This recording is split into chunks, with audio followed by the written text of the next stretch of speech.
প্রিয় দর্শক, আমি আমার ছাদ বাগানে কমলার যে গাছ লাগিয়েছি জি ব্যাগে, সেই গাছগুলিতে পর্যাপ্ত পরিমাণের ফল এবং ফুল এসেছে।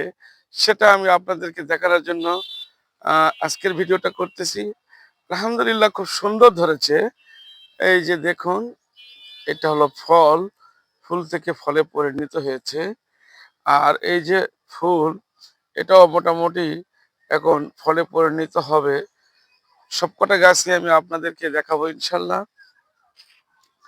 এত সুন্দর ফল আসবে 2 বছরের মাথায়, আমি নিজেই বুঝতে পারিনি। আর মানুষের কাছে নাকি শুনি ফলই ধরে না। সুন্দর। আমার এটা হচ্ছে চায়না কমলার গাছ, যার কারণে সুন্দর ফল এসেছে। এবং এত সুন্দর ফল আমি ছাদ বাগানে এত কম বয়সে একটু কমই দেখেছি। প্রিয় দর্শক, আমি 4টি গাছ লাগিয়েছি, 4টি গাছে একইভাবে ফুল ও ফল এসেছে। এই দেখুন কত সুন্দর ফুল।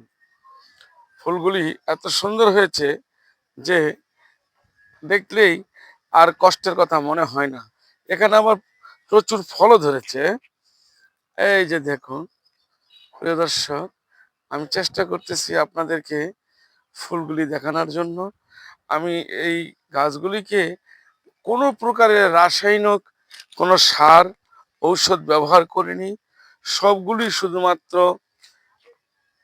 প্রাকৃতিক জৈবিক উপায়ে গাছগুলিকে আমি তৈরি করেছি। ইনশাল্লাহ আমি এখন আমার গাছগুলোকে সেটআপ দিব, কিন্তু দেওয়ার পূর্বে আমি আপনাদেরকে এই কমলার গাছগুলি দেখাইছি।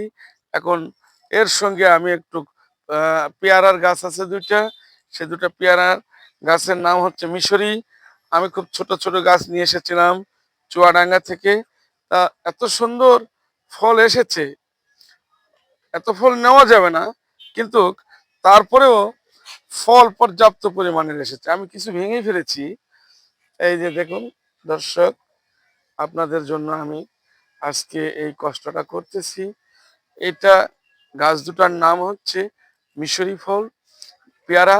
এই মিশরি পেয়ারা পর্যাপ্ত পরিমাণে ধরে আমি আমার ছাদ বাগানে লাগিয়েছি ইনশাল্লাহ। এই কমলা আর পেয়ারা আমি একসঙ্গেই সেটআপ দিয়েছি। আপনারা দোয়া রাখবেন, আমার ভিডিওটা দেখবেন এবং এইরকম আমার মতো জৈব সারের মাধ্যমে বাগান করার চেষ্টা করবেন। তাহলে আপনারা সুন্দর ফল এবং ফুল পাবেন। আগামী ভিডিও দেখা পর্যন্ত অপেক্ষা করুন।